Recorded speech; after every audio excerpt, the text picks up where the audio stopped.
So as you may know, I wrote an article a while ago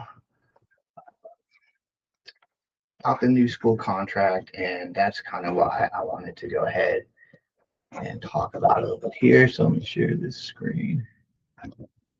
All right. Okay, so hopefully you guys can see that. So this was the article I wrote back on the 13th. Basically, they announced and signed the contract on the 10th, and wanted to take a look at it before I actually wrote anything. So my overall gist is I'm not an expert in education contracts or education performance, but looking at the contract, it seems almost like a prenup where, you hope it's going to work out, but if it doesn't, here's the terms that we're going to have for our breakups. So that's kind of where I'm coming from. The other reason I wanted to revisit this issue is kind of related to the openness and transparency issues that kind of pop up around here sometime. And while sometimes we see the local jurisdictions do a really good job of informing people, keeping them engaged, sometimes we see the opposite of that. And I think this school contract situation was kind of an interesting example of that. You go all the way back over 2 years ago when the city decided to explore a split. Okay, but they didn't bother to give a heads up to their counterparts at James City County, and we saw the almost immediate reaction was for them to move to go ahead and cancel the school contract. So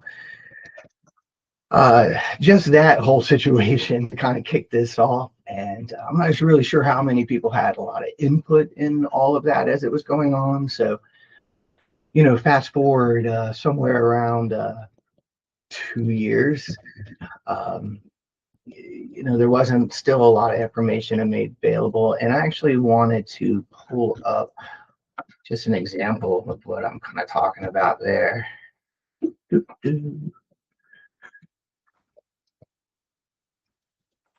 As you can tell, this is not supposed to be highly produced. Okay. So I went back and I just looked at the public records on their meetings. So this is a list I put together. Now, it may not be totally comprehensive. I absolutely could have missed something in there. But looking back to public meetings that they had,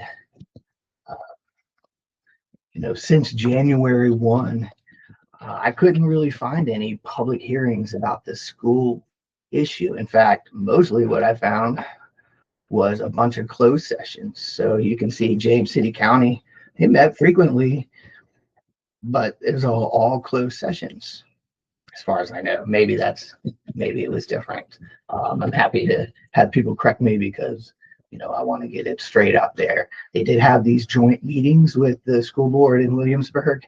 But I don't know if that one on the 14th was public. It may have been, I'm not sure. And then on the 10th, that was the meeting they signed the contract and showed it to everybody. So you can see for Williamsburg, not really much different there. Again, closed sessions all throughout the entire year. So to me, when it comes to something as important as the future of a school, it accounts for a major portion of the general fund spending every year for each jurisdiction. And to have almost an entire year of deliberation without involving anybody else in the community, maybe there were some other unofficial ways, but as far as like public hearings and things like that, I think it was lacking there. And so that's one of the issues that I believe lack of that kind of participation just leads to less optimal results. And so that's ultimately why they do better when they ask for more input. And that's where I hope they'll go. So with this contract itself, let me do a little bit here. So I'll try to do a fair representation of where they coming from in terms of their own viewpoint. Back to here. So here's the the release that they made when they announced and revealed the school contract to everybody. I think that just to try to do a fair job here of summarizing it, some of their points,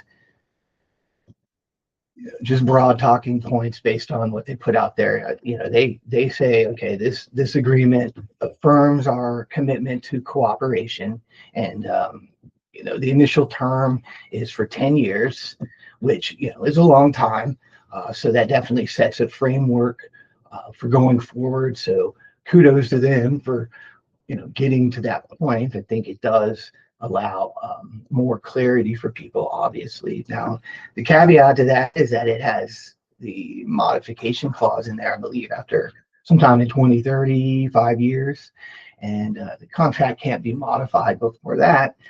If, for example, they asked to change it and couldn't come to agreement, I think that the contract then could not be officially ended for another 5 years. And so there you got basically your 10-year time frame. But that being said, I think you're going to see, some issues pop up before that, and, get into that. But again, their point is that it affirms cooperation. It also does increase spending, and works in not only increasing spending next year, but also a 3% minimum increase of each jurisdiction spending going forward, with an option maybe that it goes up as well.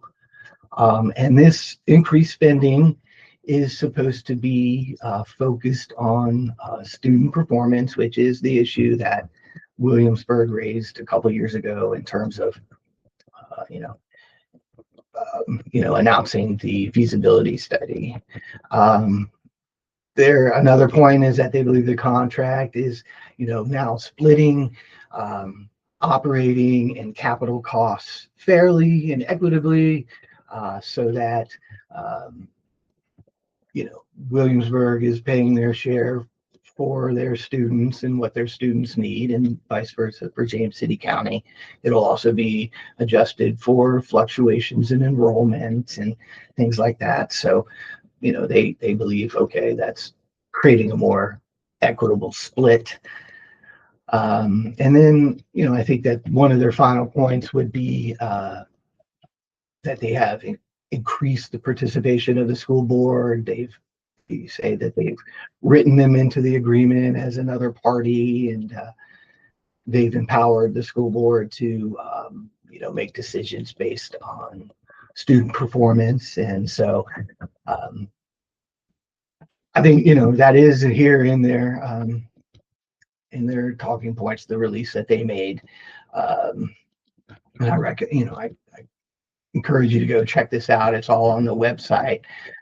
So in terms of the increased spending, I will just point out, so James City County has guaranteed next year for $104.5 million. That's an increase of somewhere over $100 million. So that's an increase. Williamsburg has stepped up even more. They're looking to pay an operating somewhere around $14.4 million, and their previous operating general fund was 12.6. So you got those increases, and then you'll see at least 3% on top of that going forward. So that being said, I think it's worthwhile to jump into the actual contract in just a few instances to kind of talk a little bit about some points that I think aren't raised in the releases put out by the jurisdictions. And so, to me, beyond the whole communication and involvement of the public, the biggest issue here, I think, is that this clearly separates and sets forth a path to, could probably separating the schools. Now it has to be at least 10 years down the road, but as they start to take these steps, it becomes easier for each jurisdiction to potentially break off from the other one. So clearly this new contract creates this division between our students, Williamsburg students, and their students, James City County students, or vice versa. And that's represented in the way that they're going to be dictating the funding going forward. So there's going to be a formula that's set forth. Here you go. Sometime in January of next year. It hasn't actually been formalized or determined yet, but you can see that it's going to be consisting of chief financial officers of the city, school board, and county. They're going to use some variation of these statistics here to come up with that formula. And by the just repeat that, they haven't actually done that yet. So we'll see what kind of a sticking point ever develops there. So that will ultimately create this net local funding based on the per pupil rate as determined by this formula. So that means there's a separation of what my students need and what your students need. And then I think the other biggest part of it is the capital spending. Let's see if I can find that. Sorry, scroll through here a little bit.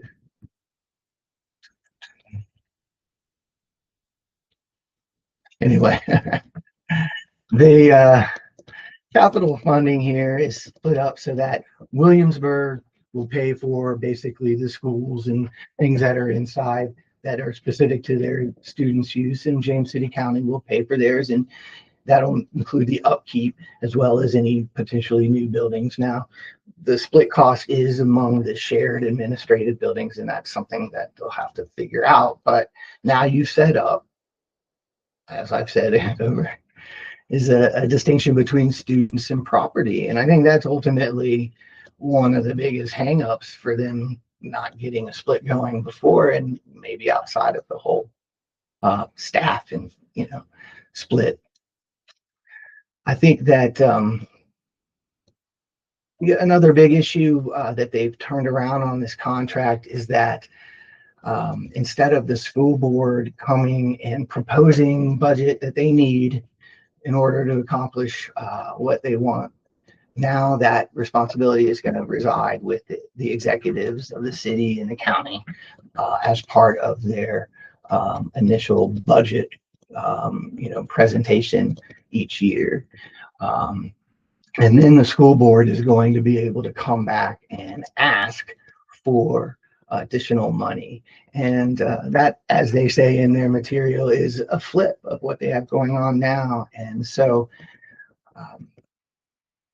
what I think it does is not empower the school board, but actually reduces their influence, because now I think that the executives and the perhaps portions of the city council and board are going to be driving that train, if you will, instead of trying to meet the needs. Now, fairness, they say there's going to be a couple meetings where they assess student performance, and that's going to help the school board determine if they need to ask for more money than what the county administrator and the city manager have put forward.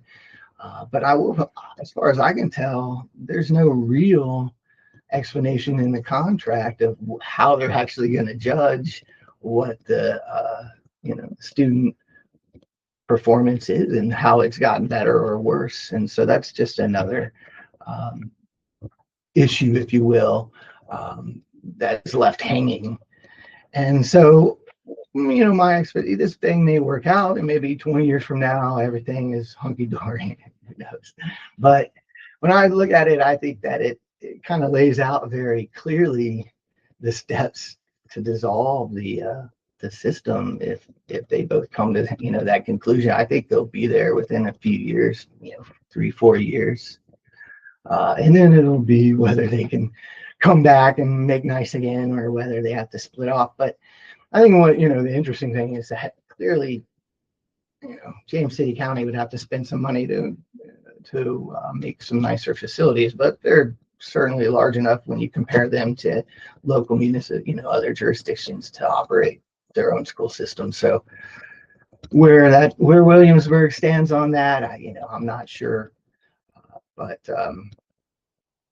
obviously James City County is in the driver's seat here. Just as another example, they get potentially the chance to add a couple of school board members to the board, which would, in my opinion, just further dilute Williamsburg's influence in that situation, and potentially lead to another reason why a split would be warranted down the road. So anyway, that's kind of my take on it, and I'm happy to hear if anybody else has anything to say, why I'm wrong or why I'm right. If you want to go that way too, I always want to hear that. But